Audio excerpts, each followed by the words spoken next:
AIDS brings a response Fight from the against government. AIDS, the disease which claims life. Welcome to AIDS the Lost Voices with me, William Hampson, alongside the heartfelt diary of America's own Dave Patridge. Dave was diagnosed with AIDS in 1987. His diary, a regular fixture in Illinois' Herald and Review newspaper, sharing his journey of fear, hope and resilience, giving a voice to those often overlooked. Digits ready? Let's go.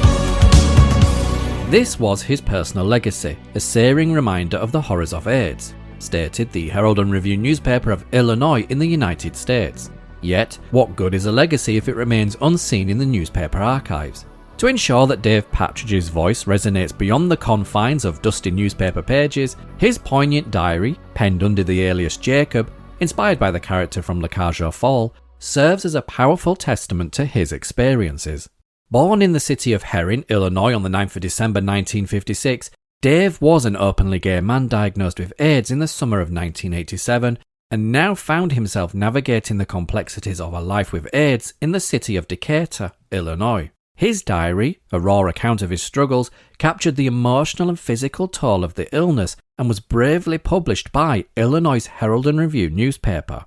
Complementing each chapter of Dave's diary was the invaluable insight of Amy Ragsdale, a health journalist at the time, whose commentary provided critical context during those tumultuous years. And over the next 4 episodes, we will delve deeper into Dave's diary, illuminating the intersection of personal pain and broader societal issues, ensuring that Dave's legacy remains a vital reminder of resilience in the face of adversity. Now that you're up to speed, I'll let Dave, in the name of Jacob, tell you the rest.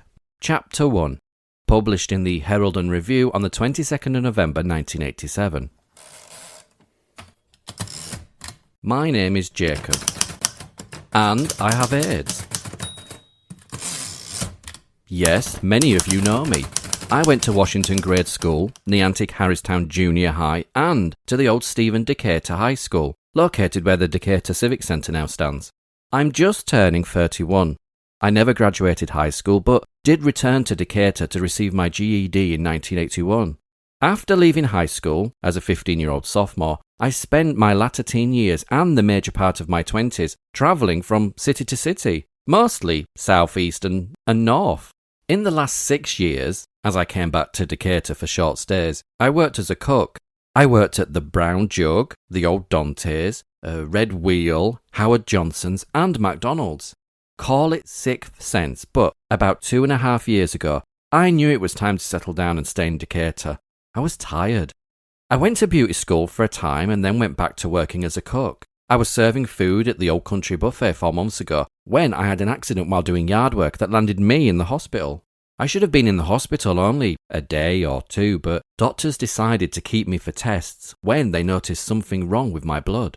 I already knew that something wasn't right. The doctor came in with 4 large nurses to tell me that I had AIDS, but it was not necessary for me to be restrained. There was no surprise in my heart. After all, I had prepared myself for the worst. My spirit was broken, especially for those I might have unknowingly infected. I quit my job at the restaurant. In good conscience, I couldn't work around food for the public. That's the gospel truth. I could have contracted the virus in many ways. Before AIDS was heard of, I had used intravenous drugs, even manufactured them. In high school, I was a member of a group against drug use. Nevertheless, I was convinced to try IV drugs and liked them. I used IV drugs for about 5 years, but stopped because my arm began to look like it had gone through a sewing machine. Back then, bisexual and casual sex seemed to be the fashion, and I was fashionable. There were any number of ways I could have got on it. I personally have known 6 people that have died of AIDS. I was intimate with all of them. I talked to them and watched them wither to bones, then die. They prayed for peace and a cure, as do I. I will not allow my friends and family members go through that. I have contemplated suicide.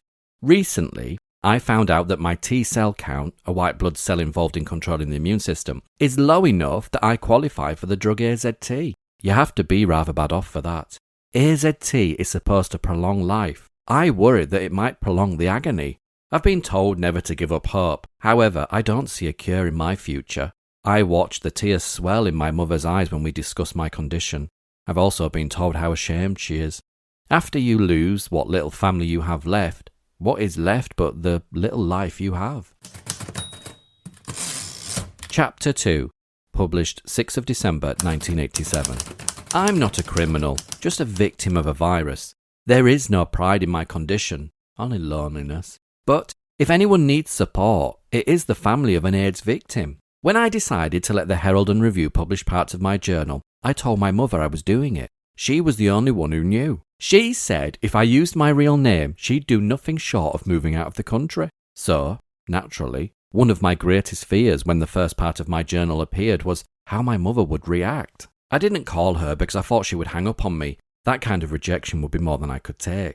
I didn't hear from my mother after the story appeared on November the 22nd. Then I wrote my mother a letter.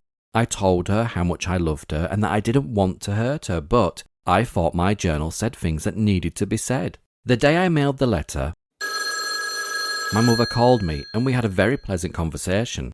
It was like having a huge weight taken off my shoulders. My mother would prefer that I didn't talk so openly about my condition, but my mother is a beautiful person and is desperately trying to understand what my day-to-day life is like. My mother lives her own kind of fear. She worries that friends as well as family members who don't know I have AIDS will abandon her.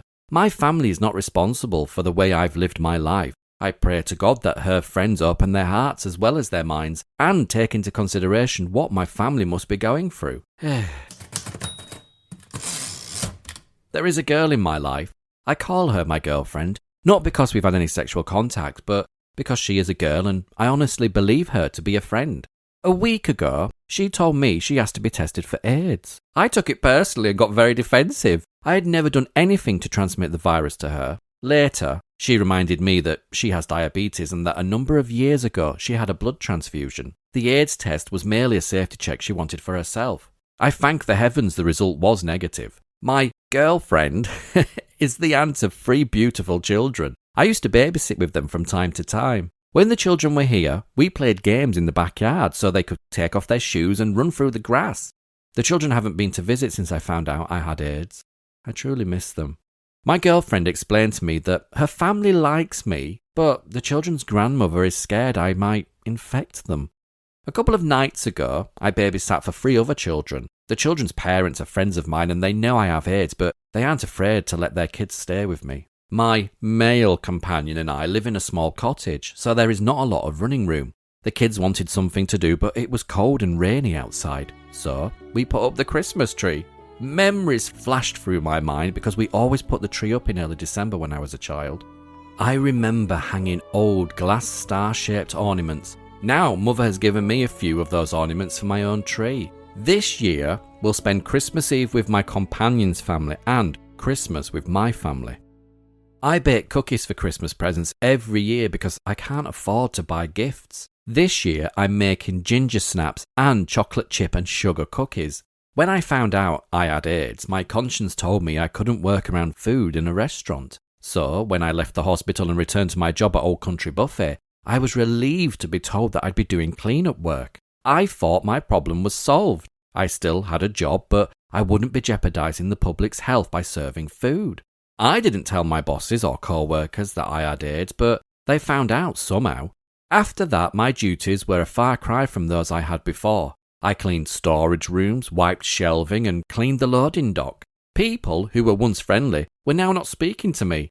When people don't understand something, they turn away, with their eyes as well as their person, so I quit.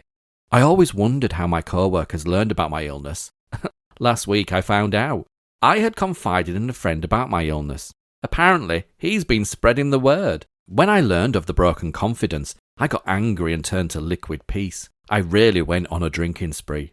That worked for a night, but the next few days were hell. I got a fever, I lost my appetite, I am plagued by diarrhea, but it got worse. After my drinking binge, an older and wiser friend told me, quote, "Don't go for revenge. The best way to get back at inconsiderate people is to outlive them." End quote. Oddly, I felt better. I am not the only case of AIDS in Decatur, just the one that feels others should know the grief associated with facing a terminal illness. I worry about catching a cold or the flu. I think about the song, "I'd give 1,000,000 tomorrows for just one yesterday."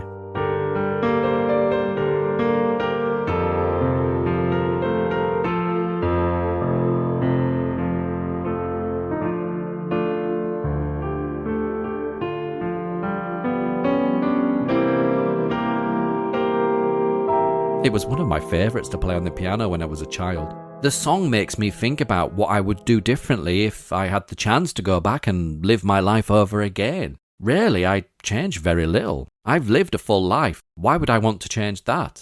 I've done more in 30 years than most people do in 60. That's the truth. On Thanksgiving Day, before I heard from my mother, I wrote what I thought would be my last entry in my journal. I just didn't think I could keep writing. I was depressed. I thought I was losing my family. Then a letter arrived at the newspaper addressed to me. It was signed, quote, "a concerned person," end quote. It touched my heart and boosted my spirit. It reminded me that I'm not writing this journal in vain. My words are helping someone understand. That's the only reason I'm doing this. Chapter 3, published on the 20th of December 1987. I'm back in the hospital.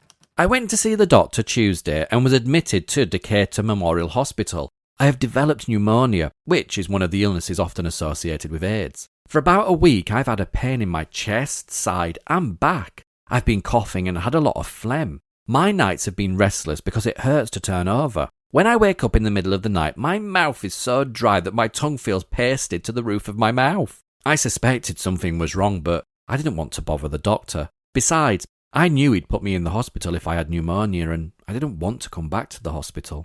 What I hate most is being stuck with needles. On the first day I was in the hospital, I got stuck 4 times because nurses needed to check my blood and find out what type of organism was causing my pneumonia. Nurses inserted a heplock, a plug into a vein so repeated skin punctures are not necessary. But it fell out on the second day and I had to be stuck again. I'm getting medicine to ease my pain and fight the infection. I also had phorocenteses. Doctors inserted a needle through my back in between my lung and chest wall to withdraw fluid. They used Novocaine so it didn't hurt much. And I had intermittent positive pressure breathing, a therapy that helps me cough up the phlegm that's congesting my lungs. I hope to be home for Christmas, but who knows? A little more than a week ago, before this pneumonia became an issue, I began taking an AIDS drug called AZT. The white and turquoise capsules are cute.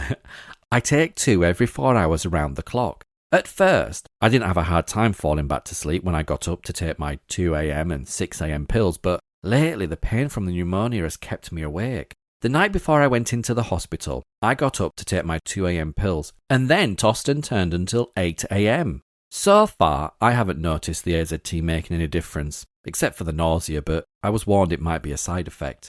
I was worried that AZT might only prolong my pain, but when the doctor offered it, I decided to give it a chance. I can always hope.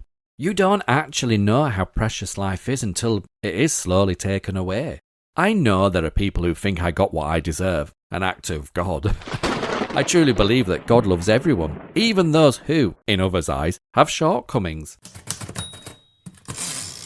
Some of our friends seem to be uneasy around us now that they know I have AIDS. Both my companion and I have been shunned. Some people don't want us around anymore. Everyone's safety has been our first priority. I think it's better to tell our friends that I have AIDS, rather than let them find out after I'm gone. Being able to share a small part of my life through this journal is helping in many ways. It's a release. I also feel like I might be helping people understand what it's like to have AIDS. A few days ago, I called a good friend. Someone I've known for nearly 19 years but haven't seen recently. He is from a conservative religious background, but is more open-minded than most. When the chips were down, he was always there. Last night, for the first time, I told him I have AIDS. He was sad and angry that the disease had gotten hold of me. He started screaming and crying. I reminded him that if anybody should be mad, it should be me. But he was too upset to talk and he hung up. I called him the next morning to make sure that he was all right. I think he's handling it better now. I called my friend because I wanted him to witness my will. He witnessed the will of the man who introduced me to my companion. That man also has AIDS. To some that may sound morbid, but a will is just one of those things that needs to be taken care of. No, I'm not down in the dumps. I just want to tie up a few things so that when the time comes, they will be done. Lately, someone asked me what I did for a sexual outlet. On a scale of 1 to 10, I am a 0. I don't have the sex drive I used to have. My engine has been put in park. I don't know if that is part of my condition or in the back of my mind, a way of combating something I can no longer have. Anyway, it makes being abstinent easier than I thought it would be. A couple of years ago, if you would have told me that I could abstain from sex, I would have told you that you were nuts. The only thing worse than not having something to do is wanting to do something and not being able to. What once was an easy task like laundry is now a major project. Pulling out the portable washing machine, hooking it up and carrying wet clothes to the dryer wear me out. I'm not afraid to cry in front of anyone. Denial does nothing but cause untold grief. But I don't want others to see the hurt in my heart. If I can't be strong in front of others, how can I maintain strength for me? My companion and I received a most beautiful gift. A crocheted red and white Christmas wreath. It looks great on the fireplace mantel. The person who made the wreath is a new friend, someone I met after learning I had AIDS. There are special people in the world. Since it's nearly Christmas, I have some greetings to send. To the hospital staff and my doctor, who has a great way of saying that I smoke too much, the best of holidays. You make my stays in the hospital so comfortable. To the people who no longer feel at ease around us, we wish you the best. We are trying to limit contact. To Mary F., who has a ministry to AIDS patients, your gifts delight my taste buds and remind me how much you really care. If I had known you before I became ill, I would have been proud to help you with your work. To a regular reader, I was glad to hear that my words have helped some students better understand AIDS. And to you, the people who read my journal, I hope my words give you a new perspective about this illness. Learn and live, please. Chapter 4, published on the 3rd of January 1988. Hooray! I'm home from the hospital. I'm back in my own home where I can lounge on the couch and look down at the television instead of up. Even though Christmas is over, I still plan to bake my cookies and deliver them to friends. Better late than never. When I was admitted to the hospital on December the 15th, doctors thought I had a mild case of pneumonia and that I'd be hospitalised about a week. I was in for 2 weeks. As it turns out, I had a rare type of pneumonia. Since doctors were looking for something more associated with AIDS, my illnesses weren't easily diagnosed. Christmas in the hospital was quiet, but warm, except for the strong intravenous antibiotics that gave me chills. When I get the medicine, I get so cold I shake, even with 5 blankets on. My mother, my stepfather, sister-in-law, and my companion all spent time with me on Christmas Day. My mom brought in a miniature Christmas tree and a ceramic tree with lights. The doctors and nurses said that they were sorry I wasn't able to be home. There were Christmas carolers in the halls. They stood outside the door and sang for a while. I wish I could explain more about what happened during the time I was in hospital, but there are big blank spaces in my memory. Health journalist Amy Ragsdale of the Herald and Review newspaper that are publishing Jacob's journals is working so closely with Jacob that she offers the following insight. Edward and Jacob have been lovers for 3.5 years. Edward, 25, works as a sales clerk in a nearby town. Although Jacob has abstained from sex since finding out he has AIDS, the two men continue to share a home in Decatur. Soon after Jacob learned he had AIDS, Edward had a series of tests done to determine if he had been exposed to the virus. So far, the results have been conflicting. The following 2 installments are from Edward's journal, where Edward writes, "When Jacob is in pain, I feel the same. When he has a good day, it makes my day good. When I found out Jacob was going to be admitted to the hospital, I felt very down. It couldn't happen again. He'd been hospitalised for shingles in mid-October. When Jacob is in hospital, my life changes a lot. I come home and no one is here. I have to cook for myself. It is very tiresome to work 8 hours and then go to the hospital. You catch yourself coming and going. One day when Jacob's illness was at its worst, I got a call about 7 a.m, right before I left for work.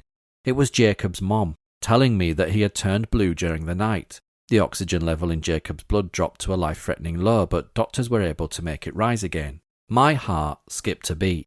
I had to choose whether to go to the hospital and be with Jacob or go to work. I really wanted to be with him, but we needed money to pay the bills.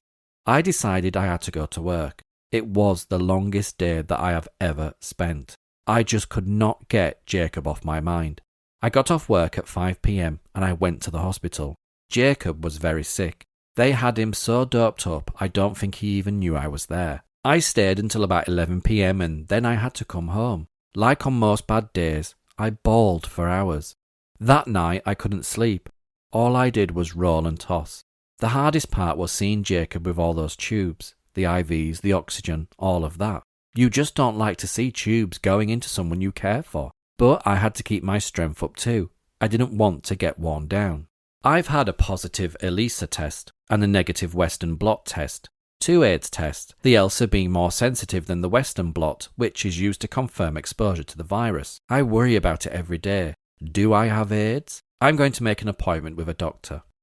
And in his second entry, Edward writes, I've decided to keep a journal because AIDS patients' lovers need to be prepared. Maybe I can help by telling them what I'm going through. When people think about AIDS, they immediately think about the person with AIDS. They don't think about their companions, their family. We have our depression too. When I found out Jacob had AIDS, I didn't say, you're out on your own, or I'm going out on my own. I'm going to stick with it, support him as much as possible. And returning to Jacob's journal, he goes on to share, I received a letter from a 16-year-old girl. She wrote that she read about a man who lived with AIDS for 6 years. She wished me that kind of luck. Yes, I was hoping that I wouldn't get sick, but I did.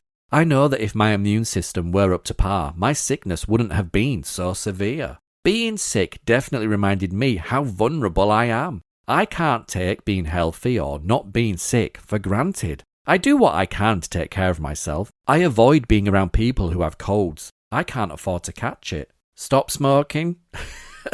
That's later down the line. It's a habit, kind of like breathing.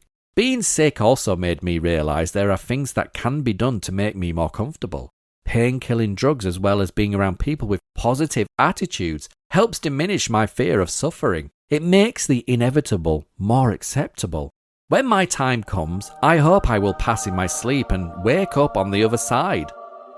I'm glad I know I have AIDS because it gives me time to prepare. It's easier knowing that my time is coming than being caught by surprise. I have a pretty high threshold of pain. When I was in high school, I could make the girls go, ooh, by pushing staples into my skin. I can block out pain, like the pain in my chest from the pneumonia. That allows me to put things off, like calling my doctor when I'm sick. Dr. Wade doesn't like that at all. Emotional pain is scarier than physical pain. The first person with AIDS I knew was Tom. He was the stage manager of a Chicago theatre. I met him about 10 years ago through some friends. He didn't really want to be romantically involved with anyone, but I would go and stay with him for days at a time. He got sick in about 1979 or 1980, before AIDS was really well known. I felt really bad for him. I wasn't concerned about myself. He was the one that was sick, not me. Then there was Kevin. We met in a bar in Chicago and immediately became good friends. We lived together for several months. He ran a plant care business and was a few years younger than me. About 6 years ago, after we'd parted ways, I heard he had been sick and was in the hospital. I went to Chicago to visit him, but when I got there I was told he had died of pneumonia associated with AIDS. I was worried about myself because I had been intimate with him, but it was not the first time I had been in that situation. After Kevin's death, I kept my eyes open for symptoms. A couple of years ago, I met Stanley at a bar in a nearby town. We ran around together, although there was never anything sexual between us. He was a bitter man. He felt deprived because he'd acknowledged his homosexuality so late in life. He was jealous of anyone having a relationship that didn't involve him. When Stanley found out he had AIDS, he went out to get all the sex he could get while he could get it. I think that's a crime. Anyone knowingly transmitting the virus is committing murder. Stanley died a couple of years ago. He was about 50 years old. If doctors could determine where I got AIDS, would I want to know? If it would be beneficial for research purposes, sure. But just to know for my own information, it means nothing to me. I don't hold any one person accountable for my being sick. Chapter 5, published on the 17th of January 1988. Sometimes I feel like a prisoner in my own home. I'm afraid of going outside in this cold weather. The winter air really makes my lungs hurt, like a headache in my chest. Also, I don't have a lot of energy. I'm tired of being tired. I spend most of my time at home, but Every other day I go to Decatur Memorial Hospital and spend 4 hours hooked up to an intravenous pump getting medicine. I have to do this for 3 more weeks. As I write this, I'm hooked up to the pump. It's no party. I felt great one day last week, so I decided to go to the grocery store. I went to the Jewel food store in Northgate Mall. They were offering samples of pizza and I had to have one. That triggered a desperate need to go to the bathroom. There was nothing wrong with the food. It's just that AIDS, as well as the medication I take, has had some unpleasant effects on my bowels. When the urge hit, I quickly went where the bathroom door used to be. I discovered the door was gone, replaced by a wall. I found an employee and asked, "How do I get to the restroom?" She said the nearest restroom was at Venture. I looked at her and said, "That's not very nice." I knew I couldn't make it that far. Luckily, I had given my wallet to my friend so he could pay the grocery bill while I searched for the bathroom. I dashed back to the checkout line just as he finished paying. He rushed me home, not a moment too soon. If I had known that they had changed their public restroom policy, I would have gone to another store. Isn't there a law stating that every so many square feet of space must have a public restroom?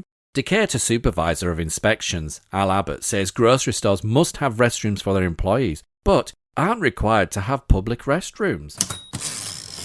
From what I've been told, my mind took a vacation when I was in the hospital last month. Seems I took a trip without leaving the farm. I was too sick and too medicated to know what was happening.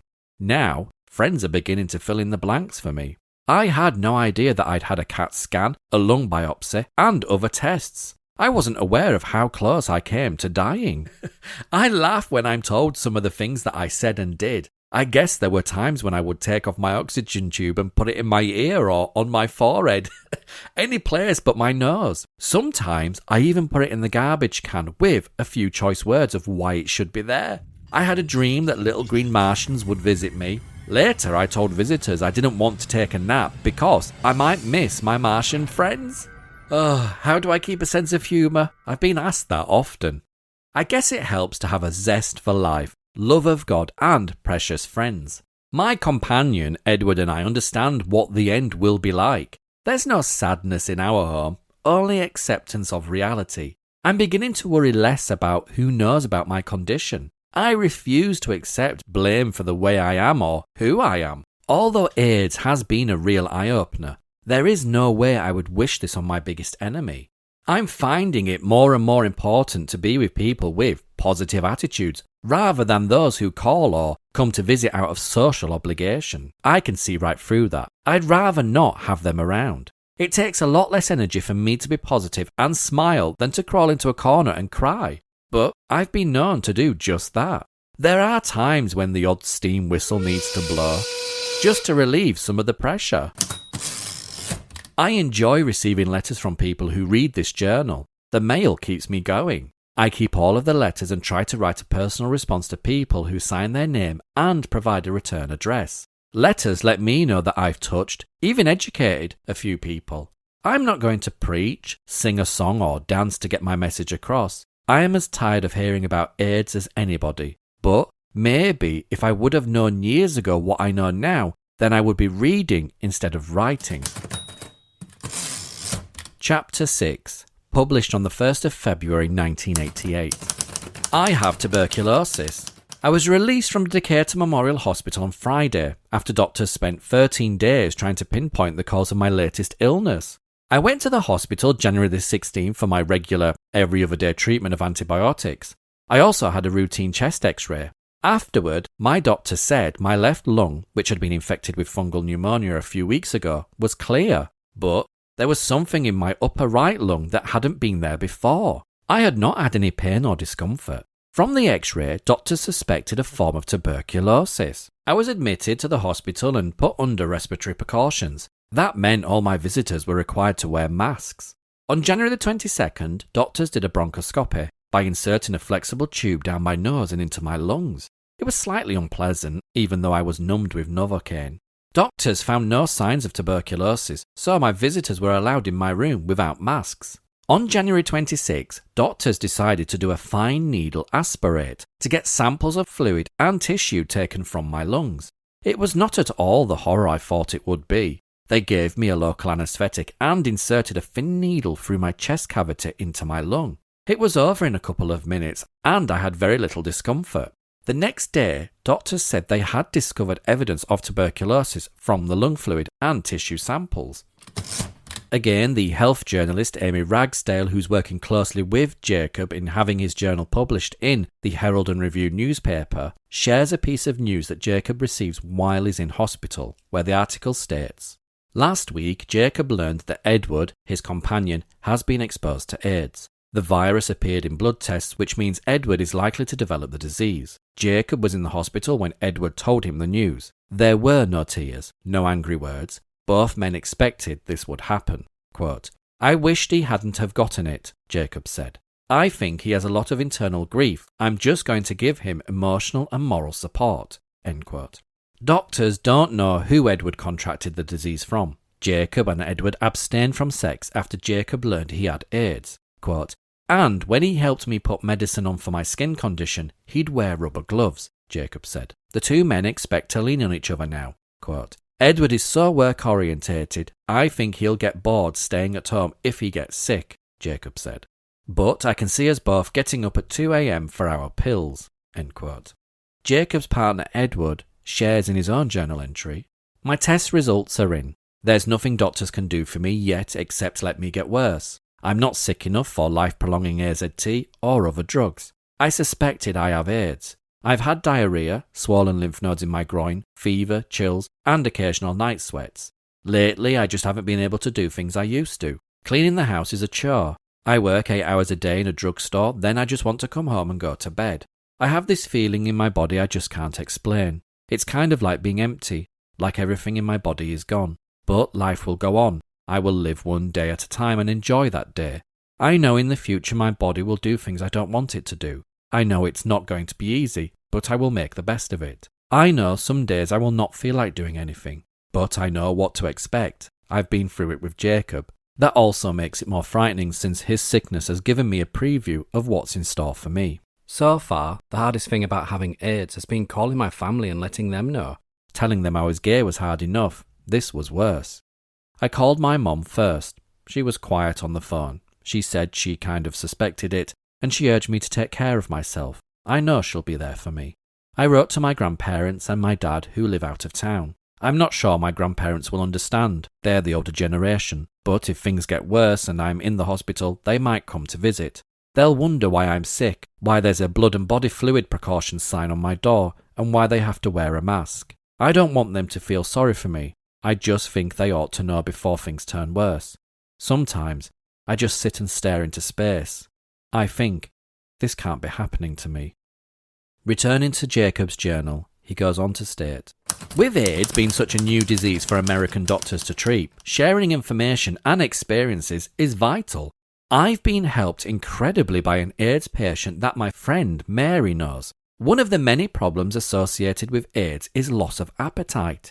I can eat only a few bites of food before getting an overly full feeling. Apparently, this other AIDS patient was having the same problem. His AIDS is farther along than mine and he has started experimenting with the drugs doctors have prescribed. He learned that taking half a sleeping pill before eating lifts the overly full feeling. I told Dr. Wade about it and he suggested I give it a try. It worked! I didn't celebrate with any big special meal, but eating is now a pleasant experience again. Gays, AIDS, gays, AIDS. These two words have become too synonymous. Now, when you hear of someone being gay, it is automatically assumed that person has AIDS, or is a carrier. It's unfair, not to mention unjust. I've read all I can about AIDS. I know scientists believe the virus may have been carried here from abroad, maybe Haiti or Africa. There, it wasn't a homosexual disease. It was labelled as a homosexual disease when it got to America. While statistics still show the majority of United States AIDS victims are homosexual men, there are heterosexual cases, some unreported and covered up. I, personally, know of one family that arranged to have a relative's cause of death listed as pneumonia. The person who died was a heterosexual drug user who contracted AIDS through dirty needles. There was no mention of AIDS on the death certificate. even though the person died of AIDS-related pneumonia. Thank you, readers who have written to me after reading my journal. To the person who sent the wrapped gift, the pamphlets and beautiful poetry helped me more and more each day. To the great-grandmother who wrote that she would be proud to have my companion Edward and me as adopted grandchildren. We look forward to meeting you and welcoming you into our family of special friends. To the 16-year-old girl telling me to repent, pray and ask God's forgiveness, I keep my beliefs in God and Jesus close to my heart and worship in my own privacy. I too pray for the ones stricken, as well as those that believe it could never happen to them or their loved ones. To the parents who suspect they have gay children and worry about what to do, be a friend. Be open and honest with your children. Don't attack what you may believe to be wrong, but approach them with love and honest communication. To Rachel, the best advice I can give you is to contact your nearest health department and make an appointment for an AIDS test. You never give your name, but you are assigned a number. There is no cost. They will be able to answer the questions I'm not qualified to answer. Best of luck. To all of you who ask questions about AIDS, information is out there. All you have to do is request it. The Mason County AIDS Task Force would be a good place to start. The task force, formed in September, has been criticised for keeping a low profile. For more information about the task force or its programs, contact the Mason County Health Department. Quiet time is over, task force. Chapter 7, published on the 22nd of February, 1988. I'm ready to pop like a volcano, but I don't have the energy. I'm just sitting around and rotting. I haven't shaved in so long people think I'm growing a beard. Actually, that's not a bad idea. It might fill in the hollow spots. I know I've lost more weight. I can't eat. When I do, I can't keep the food down. I don't have a scale. I wish I did. No, I don't. It would just make me worry. What I need to do is sit down and have a big, healthy cry. Maybe break a few plates. But I hate crying because my tears are orange. The tuberculosis medicine makes my tears, sweat, urine and bowel movements orange. At least it doesn't stain. I'm depressed. And to top it off, I've been sick for about a week. Cramps, vomiting, diarrhea, no energy, no appetite. It's just like the intestinal flu, but more amplified because of the AIDS. I feel like I'm travelling down a hopeless road, and the AZT, a life-prolonging drug, just postpones the inevitable. I feel I'm trying to roller skate uphill. I haven't had a good day in over a week. My twice-a-day nap is now 3 and 4 times a day. I've been so sick I haven't been able to drink liquor. That ought to tickle my doctor, James Wade III. If I have another spell, if I have to go back into hospital, take more antibiotics, I think I might commit suicide. I don't have any intention of prolonging my agony to appease anybody else. Yes, I'm still taking the AZT pills. I've also been taking my tuberculosis pill. The mysterious pain in my lower right side has disappeared, but the tuberculosis pill kind of makes my stomach queasy. I'm sick of taking pills. I changed my AZT schedule so I take the pills at noon, 4 p.m, 8 p.m, midnight, 4 a.m, and 8 a.m. I just automatically wake up for the 4 a.m. pills. I don't even set an alarm anymore. With this flu, I just generally wake up and have to run to the bathroom anyway. I don't even sleep in my bed anymore. I sleep on the couch. That's not because I'm mad at Edward, but because I toss and turn a lot. He doesn't get any sleep if I'm in the bed, and he's edgy enough without being kept awake all night. I'm edgy too. There's tension building between me and my mom, who lives a few blocks away, and between me and Edward. I'm stuck in this fucking house. When I've got a little bit of energy, I don't have any way to get out. When there's someone around to take me out, I don't feel like doing anything. Then, when I get out to the grocery store, Mom says, "You shouldn't be out in the cold." I've been arguing with Edward because he wants to see my will and I don't want to show it to him. I don't think its contents are going to make him mad. It's just the principle of the thing. I feel that a will is a very personal, confidential document. It isn't for anybody's eyes until it's needed. I slept through Valentine's Day. Edward bought me a little red stuffed devil that's holding a sign that says, "I love you." What did I get Edward?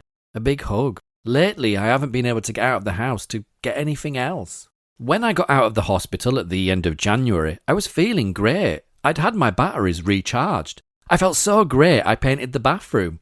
It was pink. Now it's blue. And I made curtains. White with candy cane blue striped ruffles and valance. We got new towels and a matching shower curtain. A friend gave me a plaque that says, "This is to certify that the repainting of one said bathroom has won the approval of the board of directors of the Decatur branch of the Good Housekeeping Corp." Why do all this work? Edward and I have discussed what to do with our property when we're both gone. I said I'd like to sell everything and have the proceeds go to AIDS research. I figure by improving the house, we'll increase its market value. One day, when I was feeling good, I went to Woolworths looking for bathroom fixtures for our remodelled bathroom. While I was there, I got an aquarium. I can stare at it and there's never a commercial. I always had aquariums when I was growing up, but I haven't had one in years. A couple of times I've bought one at a rummage sale, but I usually ended up giving it to some kid. After I got the aquarium going, I went out and got fish. A betta, a couple of goldfish, lyre-tail mollies, 3 green swords, and a barbed tetra. The 2 female green swords are pregnant. I guess the male has been working overtime. Our cat was jealous of the fish at first. We were giving them a little more attention than the cat. Our cat's name is Sylvia. We thought it was female, but when we took it to be fixed, the veterinarian called us and said, "Sylvia is really Sylvester." After the cat was fixed, we figured it really didn't matter, so we kept calling it Sylvia. My mother gave Sylvia to us, to Edward, that is, even though Edward and I discussed and decided we wouldn't have pets. I'm sick of the damn cat. I'm tired of hairballs. Whenever you get up, the cat takes your seat. I'm constantly moving it. It's a fair weather cat. When the weather's fair, it's outside. Otherwise, it's indoors. I heard that it may not be healthy to have pets when you have AIDS. Disease-causing organisms can thrive in pets' waste products. So, a person with AIDS runs a risk in cleaning litter boxes, petting a dirty animal, etc. I guess I'm not really as concerned as I should be. A woman named Bev wrote to me about 6 weeks ago. She asked if I liked to read, and I said, "Yeah, but I don't do much of it because it gives me headaches." I've heard that AIDS can make your eyes weaker. I don't know if they are weaker, but I think my hearing has gotten sharper. Anyway, Bev called me back and wanted to know if I'd be interested in getting glasses. I'm supposed to wear glasses, but I don't have any. I can't afford them. I told her, yes, if I had glasses, I would wear them. She gave me the address of a man in a service club that helps needy people get free eyeglasses. I wrote to him, but I haven't gotten a response yet. Bev doesn't call me very often because she's afraid of being a nuisance. I appreciate that. I should call her more, I suppose.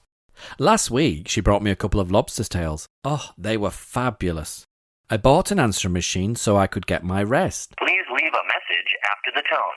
People do not understand that it's more important for me to have my rest than to answer the telephone and have a nothing conversation. But some of my friends are intimidated by the machine. Now the phone doesn't ring anymore. Chapter 8, published on the 6th of March 1988. Life is a bowl of cherries, complete with pits and a couple of green worms. Last time I wrote the journal, I was in the pits. I was sick and depressed. Now I'm right next to the fruit. Life is looking up. I feel better. I got my car worked on, paid some bills, and I got rid of the cat. My mood has improved because I feel like I've accomplished some things. Believe me, anything is an accomplishment when you don't have the energy to do a whole lot. Sometimes cleaning out the refrigerator is a milestone. Having a car again makes me feel like a bird with new wings. I'll go visit friends, shop when I want to. Just being able to get out of the house will put me in a better frame of mind, I think. I have a 1967 Chevy that's been sitting in the driveway since March 1987 when I drove up on a parking embankment and put holes in the oil pan. The car also needed new shocks. Until now, the car wasn't drivable. Besides, I haven't always had the energy to drive a stick shift. Earlier this week, I got a cheque for more than $600. Back payments from Social Security. It was such an unexpected treat. Besides the car repairs, I'm going to finish paying the power bill, the rest of the phone bill, and repay some people I owed money. Social Security is my only regular means of support. I get about $300 per month. By the time I take care of necessities, there's not a whole lot left over. Edward, my companion, and I take turns paying $200 monthly house payments and the electric, gas and phone bills. Who pays depends on who has the money when the bill is due. Now watch, I'll get a letter from Social Security tomorrow saying, we want our money back. I went to the doctor for a regular appointment 2 weeks ago. I took off my shirt to be examined, and Dr. James Wade III said, "Where are you going?" I didn't know what he meant. He said I'd lost too much weight. I am vanishing. I've lost about 52 pounds since the AIDS was diagnosed in August. I'm down to about 137. My clothes fit loosely. The underwear I got for Christmas hangs on me like rags on a clothesline. I try to wear bulky clothes because they make me look like I haven't lost so much weight.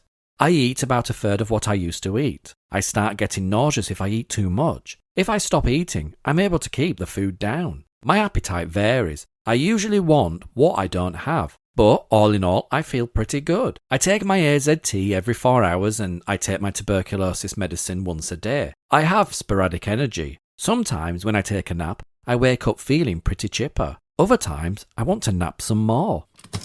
In this chapter, we also hear from the health journalist Amy Ragsdale, who gives us an insight into an article that had been written about Jacob earlier in the week, where she states, "Last week, Herald and Review editor Thomas L. Blount wrote a column about the mail Jacob has received since he began sharing his journal. Blount referred to Jacob's lack of formal education. Jacob dropped out of high school but later earned a GED, a high school equivalency diploma. While reading Blount's column, Jacob paused and commented on the part about his schooling, where Jacob in his journal goes on to share, "When I was growing up, I wanted to be a veterinarian. My parents wanted me to be a musician. I liked everything about school except physical education and maths. I quit because school was such a violent place to be. I went to the old Stephen Decatur High School. I remember stabbings, desks being thrown from windows. I felt out of place. I dropped out of school at 15 and went to stay with my sister in Missouri. Then I started travelling. Being young, gay and good looking took me places.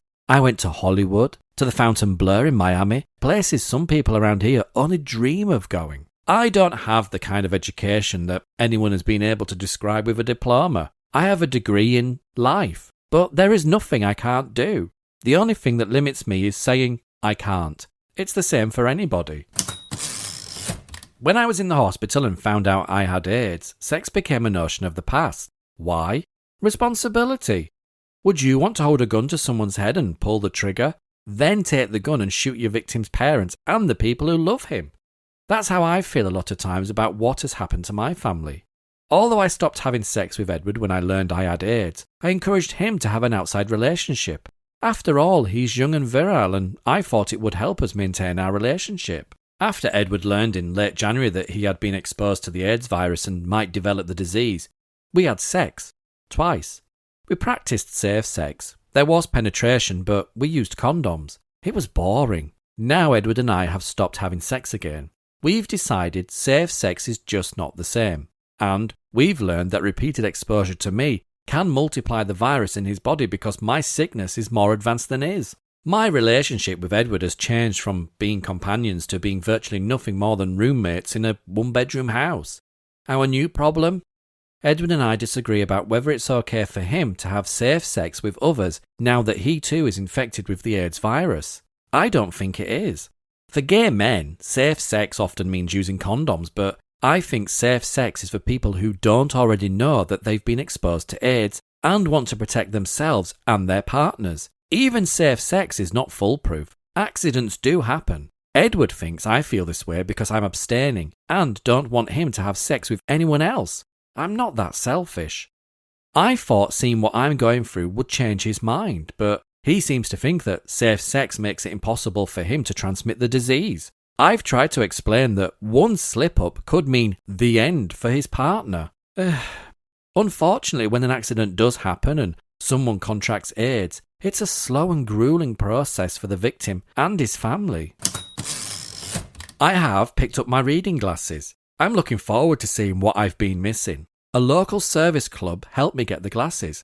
I tried on a lot of pairs. I don't know how long I spent. Finally, I went to Wiser Eye Care and chose bifocals with clear plastic frames. I want to thank the service club, even though the group doesn't want to be mentioned by name, and let them know the glasses will be used a lot. Sylvia the cat is back home with my mother, who gave us the pet about 2 years ago. She seems a lot happier there. I don't blame her. She's spoiled rotten. Of course, she wasn't doing that bad here. Sylvia went back about 2 weeks ago, shortly after I wrote my last journal. In the end, getting rid of Sylvia was a mutual decision. My health seems to have improved since the litter box is gone. Having a small house, the litter box was always under my nose. I don't know if there are actually physical reasons that I feel better or if it's psychological. My mom doesn't have any other pets and she's happy to have Sylvia back. I went to visit recently and the cat was all over me, like a long-lost friend. Drove me crazy. Some of you have written to me and asked me not to commit suicide. I believe most people who commit suicide are healthy but unhappy about something that could be worked out with prayer and patience. But when you're faced with a terminal illness, things come into a different light. I don't think the word suicide fits if you're talking about a terminally ill person who is hurting. When you're dying, you hang on for as long as you can comfortably and then you crave a release. A release for yourself and others who care for you. I've seen what AIDS does to its victims. When I start to look so pitiful that people become ill looking at me, it is time. I'm going to die anyway. I don't think taking my own life would be a sin, but rather salvation from pain and grief. If and when I do it, I think I will be able to look at my God and feel no guilt, shame, or sin for my action. Chapter 9, published on the 21st of March 1988. I'm tired of AIDS being the subject of my life. Pretty much everyone wants to talk to me about AIDS. And people think all I ever want to talk about is AIDS. It's out of curiosity and concern. It's no one's fault, it's just nature. Well, I don't want to talk about AIDS all the time. My doctor, James Wade III, knew of a doctor with AIDS who tried to keep a journal but learned that writing can go from being a release into being a pressure. I have to think of things to write about and things not to write about. I write something and then the next minute I read it and I think it means something else. I worry about what someone else will think. My goals and purpose for doing this journal are to reach out to other people and relieve some of their fears about AIDS, as well as the fears of others who might have the disease, and possibly to answer some questions left unanswered. I want to provide things that books don't have. There's a big difference between reading about AIDS and knowing someone who has it. Because they've read my journal, some people have started to feel like they know me. At least that's what my mail says. But I feel like I need to go on with my life and not always surround myself with constant thoughts of AIDS. I'm reminded of that enough every 4 hours when I take my medicine. I like reading things about AIDS research.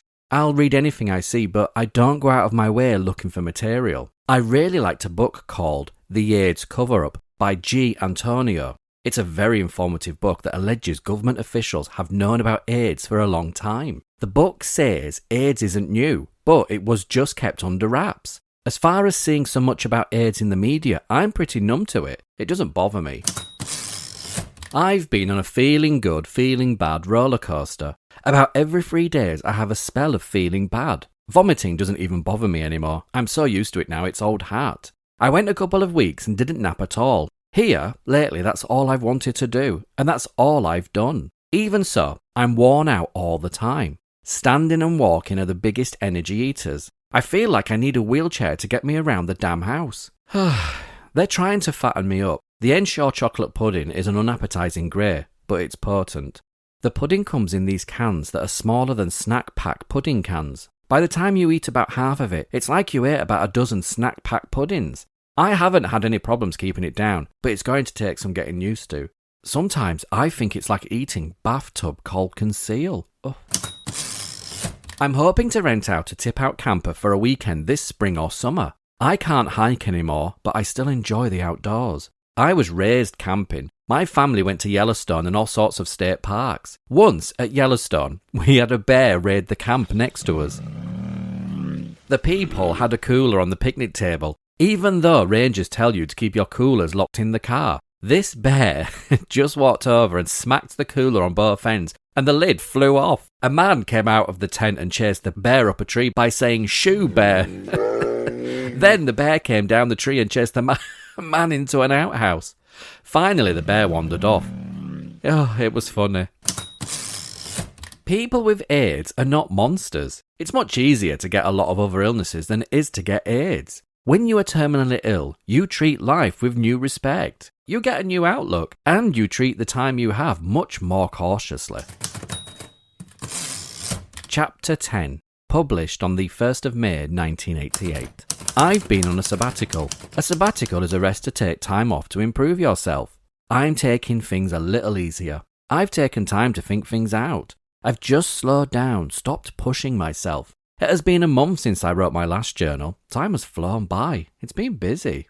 I now have my own apartment. Edward and I parted ways. He had been my companion for 3 years. Edward is HIV positive. That means he's been exposed to the AIDS virus, but is not yet classified as having the disease, and he's relatively new to the gay scene. He felt like he needed new experiences, and it was draining me emotionally knowing what was going on. I didn't like the idea of him being HIV positive and having sex. Even using condoms, there isn't absolute protection. I thought he was risking infecting somebody else, and I was beginning to feel like I'd been put in the back seat. He would bring home some of the men he was dating, and I'd meet them. It made me feel lonely. Some nights he wouldn't come home at all. Sometimes his dates-to-be would call. I could hear him talking to them. How would that make you feel? For a while there was hope that we could live together as just friends. That wouldn't work though. How many women could live with their ex-husbands, or vice versa? So I decided to get my own place. Edward has moved out of town. We're trying to sell the house. We're having yard sales the next 2 weekends to sell the old Christmas decorations, clothing and kitchen stuff. The only reason Edward and I didn't have a big fight is because I don't drink like I used to. He knows better than to tangle with me when I'm sober. Our parting was very cool. We didn't fight or argue, we just said goodbye. My final note on AIDS and relationships: when one partner is more ill than the other, it becomes a true test of the relationship. Some may make it and some may not. I'm so relieved it's over between Edward and me that I'm not sad. I tried living alone only once before. That's when I lived in Champagne, but I was always going out to the bars because I couldn't stand being by myself. It will be different this time. I'm on the sidelines of life now. I'm looking forward to the privacy of living alone. I won't be interrupted by anyone I don't want to be interrupted by. I can put up my sewing machine and I won't have to put it away. I'll probably make some summer pants and shorts, some lounging wear. I don't like eating alone though. I usually try to find a friend to eat with me. I usually cook. It's cheaper than eating out. I don't know how my family feels about me living alone, but I've got a phone in case I need help or get sick in the middle of the night. In fact, I was nauseous and vomiting a couple of nights ago. I went too long without eating and took my medicine on an empty stomach. I didn't call for help. I just went to bed. By the next morning I was better. Did I tell my new landlord I have AIDS? No. I tell people about my medical situation only if I think they would be comfortable with it. I don't want to harm anybody. I just want to live a peaceful life. Since my last journal, I've had 2 blood transfusions to increase my hemoglobin. Your hemoglobin carries oxygen to the brain. It's a quick way to recharge my batteries without a long visit in the hospital. I get the transfusions in the same-day surgery department. It takes 5 to 6 hours. The blood is on an intravenous drip. I watch TV and nap during it. I usually feel refreshed afterwards, except for the last time, which came right in the middle of my breakup with Edward. I was under a lot of emotional stress. Afterwards, I felt like nothing had been done. Ever since I signed the lease to my new apartment, I've been feeling great. My tuberculosis is all gone. It took 3 months to get rid of it. I still take the medicine though as a safety precaution. I don't know how long I have to keep taking it. What's another pill or 2 anyway?